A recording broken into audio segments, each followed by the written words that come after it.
worth of products ng pagkakautang ng mastermind sa pagpanaw ng mag-asawang online seller na si Lerma Lulu at Arvin.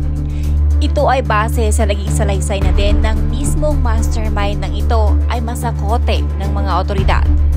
Ayon dito, August pa lamang, plinano na nito na paslangin ang mag-asawang Lerma at Arvin dahil sa pinapahiya umano sila ng mag-asawa sa social media. Anay umano ang paniningil ng mga ito sa kanilang pagkakautang.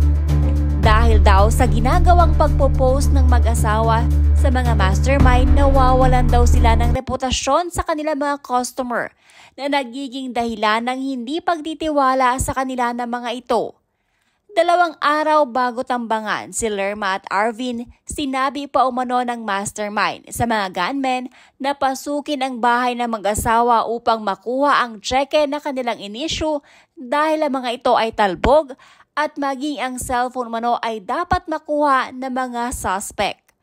Ngunit pag-amin ng mga suspect, nahirapan daw silang pasukin ang bahay kaya naman October 4 ay binuntutan na ng mga gunmen ng mag-asawa at doon na nga nangyari ang pananambang. Utos pa nga daw ng mastermind kahit na sino ang kasama ng dalawa sa loob ng sasakyan, isali. Ngunit dahil sa hindi na malayan ng mga suspect na kasama ang mag-asawa ang kanilang 6 na taon na anak at pamangkin, himalang nakaligtas ang mga bata sa kamay ng mga walang awang nanambang sa mag-asawa. Doon sa ating mga hawak na ebidensya, as of now, no, ang lumalabas na motibo ay tungkol sa utang at negosyo, no? Base doon sa mga conversation na doon sa nakuha nating mga telepono ng suspect at ng mastermind. Magkano po yung utang, Art? Well, base doon sa yung tinatawag nating exploitation ng cellphone na nakita natin based dun sa ginawa ng ating mga investigador, humigit kumulang 13 million ang involved na halaga ng utang. 13 million pesos. Bakit umabot po, Artie, na yung mastermind ipapapatayin pa na yung mag-asawa? Well, ayon doon sa ating yung ebidensyang hawak, yung 13 million na yon ay ayaw niyang bayaran, no, ng mastermind. And at the same time, yung kasing mag-asawa, sila yung nasa top nung yung tinatawag nating exclusive distributor ng online products, no? At yung ating suspect na mastermind ay engaged din sa online products. So kung mawawala yung mag-asawa, siya na yung magiging exclusive distributor. At the same time, mawawala pa rin yung utang niya. So yun ang nakikita natin initially dito sa mga ebidensyang hawak natin. Tapos, Artie, umabot ng 7 po yung suspect. Yes, sa ngayon, ang nasa kamay natin ay 7, pero tuloy-tuloy pa yung ating pag-iimbestiga at kung may ma-identify pa tayong mga kasamahan nila at kasangkot, tuloy-tuloy ang ating paghanap. Magandang hapon po sa ating lahat.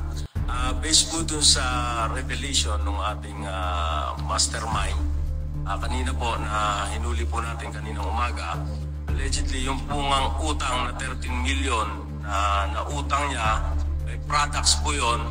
And then, umana po siya ng middleman para nga po ipapatay itong mag-asawang Lulu, considering nga po na palagi po silang sinisingil and pinopost pa po sa social media at nasisira daw po yung kanilang reputation. Ito pala po mga online seller na ito, mahalaga sa kanila yung reputation para po bilhin ng mga customer nila. So, nakahanap po sila ng middleman na kung saan ito naman po middleman na to is naghanap din po ng gun for hire na nakuha din po natin yon. At ang una nga pong instruction niya dito po sa mga gun for hire na ito is pasukin na po yung bahay ng mag-asawang Lulu, kuhanin po yung tseke na talbog na inisyu niya na worth 13 million and then pati po yung 2 cellphone, kailangan daw po makuha. But unfortunately, based po sa revelation po ng gunman, hindi po obra, mahirap. Kaya ang ginawa po nila is binuntutan na lang po nila ito dito sa may SM and then doon nga po sa Mexico, doon na po nila sinagawa yung karumal-dumal na krimen. Based din po doon po sa natin, sa mastermind, ang nai-release niya na pera is 900,000. So, nagbigay siya doon sa middleman kay a certain Rolly, binigay niya yung 900,000, and then nagpauna ito si Rolly ng 100,000, yung panggastos nila sa surveillance, and then nung matapos, binigay niya yung 400,000. Ang napapunta po, bali lahat doon sa mga gun for hire is 700. Tapos yung si Rolly, yung middleman, nasa kanya yung Sa ating hawak na ebidensya, as early as August, nag-start yung plano nila na yung mastermind ay naghahanap ng taong makakapagbigay ng gun for hire. August this year. Tapos yung original plan na pasukin sa bahay, kailan dapat i-execute? Po sir, based po doon sa revelation po ng mga middleman natin po, nangyari po ng 4 ang insidente, meron pong issue na cheque ng October 2, doon pa lang po, parang inutos na sa kanila kasi hindi pa nga po nangyayari, inutos na sa kanila na pasukin na yung bahay. At ang kailangan pong makuha is yung mga cheque na tumalbog, and then yung 2 po na cellphone ng mag-asawa, kailangan din po makuha nila yun. Yun po yung utos sa kanila. Then nagkantak po silang surveillance, hindi po nangyari yung plano nila dun sa bahay. Kaya po ang nag-prosper po is yung binuntutan na lang po nila, and doon nakakuha po sila ng opportunity doon po sa may Mexico, doon na po nila sinagawa yung pamamaray. Isa na lang po. Sorry, last ma'am, isa na lang. Isa po sa nakakatulog siguro na sa puso na aspeto ng krimen na ito yung sinapit ng 2 bata. Yung 6 na taong gulang na anak at isang kamag-anak. Ano po ba yun? Hindi nakita ng mga shooter o talagang hindi talaga kasama kahit nakita nila? They were spared. Paano po ba nangyari talaga? Actually, hindi po ganun po katindi itong mastermind. Kasi po, binanggit din po niya dun sa middleman na sabi kahit na sino na andun, basta makuha lang yung talbog na cheque at yung cellphone. So considering na ganun yung utos niya, wala na rin po siyang pakialam kung sino po yung nakasakay dun sa sasakyan. Nataon siguro hindi nakita? Yes, siguro po. And because this is an important case for us, it is important to us not because minamatay na 2. It is also important because ang gusto namin, itong accomplishment na ito ay ialay namin doon sa 2 bata na nakaligtas. No?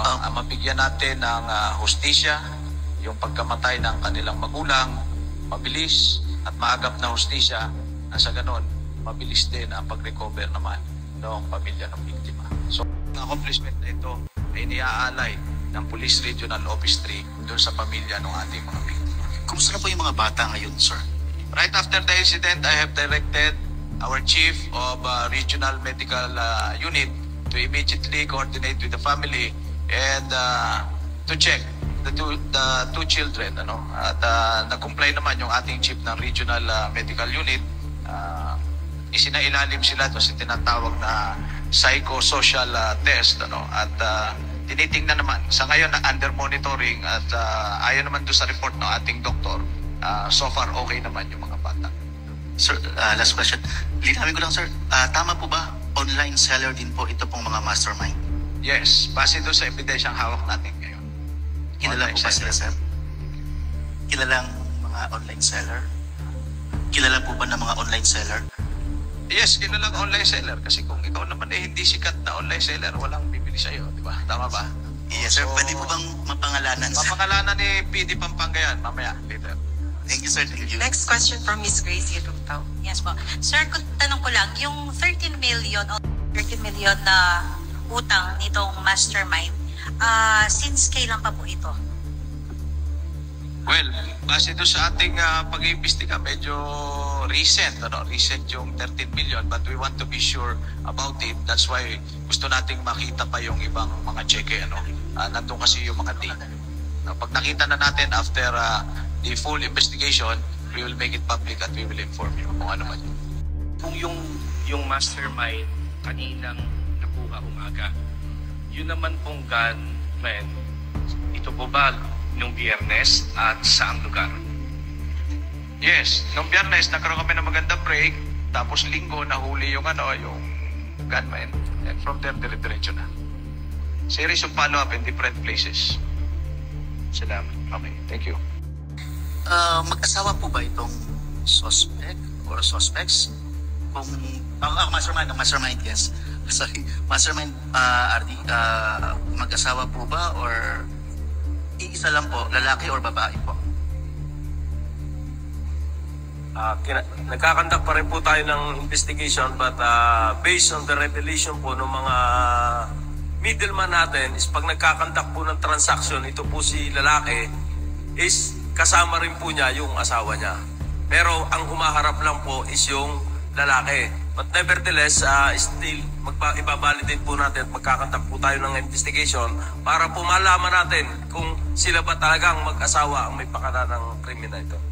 Pero ang pinaka-mastermind, sir, so far, ang lumalabas po ngayon is yung lalaki. May si Anthony po. Anthony po, sir. Anthony, yes sir. Yes sir, name sir. Anthony Limon Cawagas. Anthony Cawagas Limon. Yun po. Makikita nyo naman po yun sa Facebook niya. Screen names, yes, online screen names sir, online. Okay, Online. So ito yung ang una po natin nahuli na yung gunman mismo po, yung bumarel, is si Arnold Thailand E. Maliwat alias si Arnold Thailand po. And then ang back right po niya is si Arnel Buwan Jr. Tagata or JR. So yun po yung magkasama sa motor na bumaril po doon sa biktima. Si Arnold Thailand po ang bumaril doon sa lalaki, and then si Arnel Buwan po ang bumaril doon sa babae. And then meron po silang isa pang kasama na nakasakay doon sa motor. Ang pangalan po nito is si Robert Di Maliwat Sumbeto, na naaresto rin po natin yon. And then yung ano po naman nila, yung middleman naman po nila is si Rolando Cruz E. Reyes at saka si Robert Di Maliwat. Dalawa po yung naging middleman pa po niyan. Papunta po kay Anthony Limon Cawagas. Yun po. And then meron pa rin po tayong Jomi Rabandaban Servito. Ito po yung isa rin po sa alias Dondon. And then Sancho Nieto ay pagtalunan. Ito po, under din po ito ni Arnold Thailand. Ito naman po yung bago rin po niyang kagrupo na may-ari ng X-Max, na yun po yung ginagamit nila nung kumuha po ng pera kay kay Anthony Limon, yung nung kinuha po nila yung 700 sa may McDo dito po sa San Fernando, na hinihintay pa rin po namin yung result ng sa CCTV doon po sa Sir, may screen name po tayo nung mga mastermind, kasi online seller din po sila. Kung ano po yung screen name? Yung screen name po nila na ginagamit sa online. Ito po, saglit lang po tingnan ko. Wala po nakalagay po sa Facebook niya talaga is Anthony Cawagas Limon. Real name niya po nakalagay sa Facebook. Makikita niyo po yun. Siguro sir, masasabi na po ba natin ito pong kaso sa mga online seller, sa mag-asawang online seller is case closed? Yes, thank you. So, in as far as the couple Lulu's case is concerned, we consider this case solved. May clarification lang, sir. Doon sa, ang utang kasi nila, di ba, 13 million. Ang nakita naming cheque dito is 11 million. Tsaka i-clarify na lang din namin, PD, kung tumalbog ba itong cheque na ito. Kasi may nabanggit kayo kanina, may plano silang pasukin yung bahay. Dahil nga, yung naandyan po na check, hindi ko lang po alam kung kompleto na yan kasi po yung may hawak investigator. Pero allegedly lahat po ng check niyan is talbog. Kaya po palagi sila sinisingil. And ipinopost po sa Facebook na makikita nyo naman po, siguro po nakita nyo na yung mga post sa Facebook na pinapahiya yun ng utang. So yun din po yung revelation ni Anthony na masyado na silang napapahiya at kaya naging resort niya para tumigil sila sa pagpo-post sa social media is ipapatay po itong mag-asawa. So tama PD, alam na nung mastermind na talbog yung ibibigay niyang cheque. Parang props lang na pansamantalang manahimik. Most probably po.